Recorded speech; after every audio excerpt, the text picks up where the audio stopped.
कते पलटी मार जावे, कभी कभी गीदड़ा सो सिंह हार जावे। समय दो भरोसो कोनी कते पलटी मार जावे। समय दो भरोसो कोनी कते पलटी मार जावे।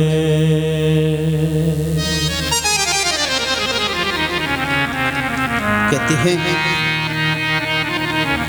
जिस दिन से इस यदुकुल को विनाश का श्राप लगा है, उसी दिन से वसुदेव जी के मन में चिंता है। देवर्षि नारद आए, वसुदेव जी कहते देवर्षि नारद मेरा मार्गदर्शन करें। कहते हैं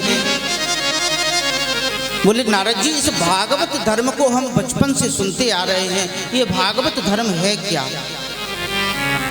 नारद जी कहते हैं बोले भागवत धर्म का एक ही अर्थ है, जो तुम्हारे घर में जो तुम्हारे पुत्र हैं कृष्ण, वो साक्षात ब्रह्म हैं। अभी तक तुमने उनको बालक रूप में भजा है, पुत्र के रूप में भजा है, अब परमात्मा के रूप में भजना तुम्हारा कल्याण हो जाएगा। कहते हैं बोले जिस भागवत धर्म का आप वर्णन कर रहे हो,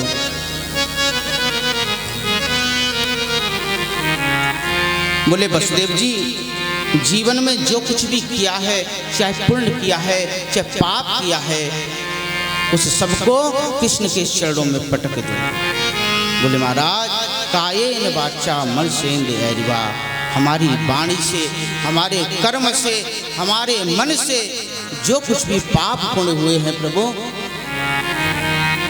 वो आप स्वीकार करें।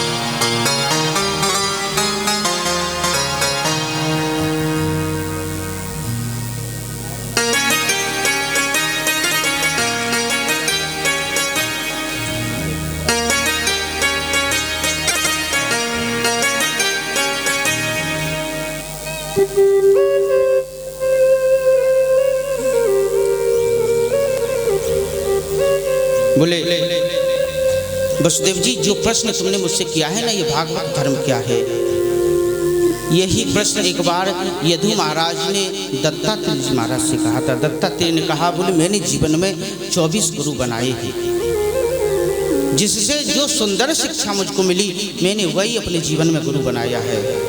कहते हैं सबसे पहला गुरु जो मैंने बनाया है वो पृथ्वी को बनाया है। पृथ्वी को क्यों बनाया है? क्योंकि ये जो पृथ्वी है ना, ये सहनशीलता प्रदान करती है। पुण्य भी पृथ्वी पर होते हैं, पाप भी पृथ्वी पर होते हैं, लेकिन हमेशा एक जैसी रहती है। ऐसे ही संतों को रहना चाहिए। दूसरा गुरु मेरी वायु को बनाया, हवा को बनाया। जिस प्रकार हवा किसी को दिखाई नहीं देती, ऐसे ही संतों के जो लक्षण हैं, संतों के जो उपदेश हैं, संतों की जो शक्तियां हैं, वो किसी सांसारिक व्यक्ति को दिखाई न दें। हवा तो सबको लगे लेकिन स्वयं दिखाई न दें, यही जीवन का सार। कहते हैं इस प्रकार मैंने 24 गुरु बनाए। मैंने आकाश को गुरु बनाया। कहते हैं आकाश कितना लंबा चौड़ा है किसी को अंदाजा नहीं है। ऐसे ही जो प्रभु का नाम है इसका किसी को अंदाजा नहीं है। चौथा गुरु मैंने बनाया है जल को। जल को गुरु बनाकर के मैंने केवल एक ही बात सीखी है, जल हमेशा शीतलता प्रदान करता है, प्यासे की प्यास मिटाता है। ऐसे ही जो संत है ना, अपनी सुंदर वाणी से लोगों का मार्गदर्शन करें। कहते हैं मैंने वेश्या को भी गुरु बना लिया। मैंने एक पिंगला नाम की वेश्या को गुरु बनाया। बोले वेश्या को गुरु क्यों बनाया? बोले इस जो वेश्या का जो चरित्र है ना, ये बड़ा विचित्र है। ये जो पिंगला नाम की वेश्या है, ये सज धज करके बैठ जाती है, लेकिन शाम तक कोई नहीं आया तो कहती है इतना इंतजार मैंने जो है ग्राहकों का किया, अगर इतना मन में अगर प्रभु में लगाती तो मेरा कल्याण जरूर हो जाता। ऐसे ही संतों को ये चाहिए, जो है हमारे पास, भोजन मिल गया तो कर लिया, नहीं मिला तो कोई बात नहीं। कहते हैं इस प्रकार मैंने 24 गुरु बनाए और अंत में जो मैंने गुरु बनाया वो खुद के शरीर को बना लिया।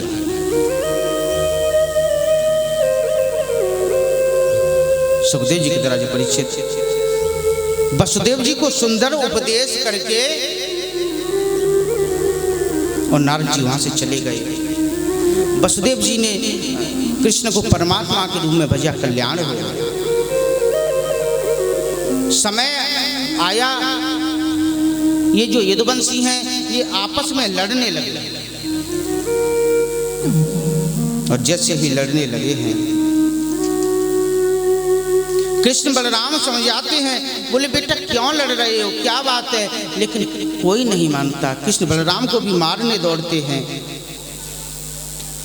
कृष्ण समझ गए, बोले मेरे जो वंश है अब उसका जो है विनाश होने वाला है।